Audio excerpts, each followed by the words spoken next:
Magandang araw mga katambay! Dahil day off ng aking asawa, kaya naman inaya kaming lumabas. Pupunta daw kaming parke. Nagkataong may misa, kaya pumasok na rin kami ng simbahan. Ayan nga, paglabas namin, nakita namin yung bagong bukas na kainan. Ang pangalan ay Rose Kitchenette. Sabi ng asawa ko, try daw namin. Kaya naman, pumesto na kami dyan. Tapos tinatanong ko ang asawa ko kung anong gusto niyang kainin. Marami sila ditong available. Mga silog, long silog, chicken silog, mga spam silog, marami kayong pagpipilian. Ang in-order ko dyan ay bibimbap at saka yung Korean fried noodles, at doon sa asawa ko naman ay yung pork silog. Ayan, may mga menu naman dyan na makikita nyo. Tapos nag-order din ako dyan ng mango graham shake.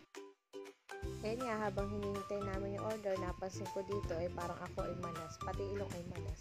Ay inborn po yan. Ayan nga, pinagmamasdan ko yung aking mag-ama. Yung sarap pagmasdan at talagang ang masaya, pati si Aristotle. Sabi nga nila, kapag ang anak mo close sa tatay niya, ibig sabihin isa siyang mabuting ama.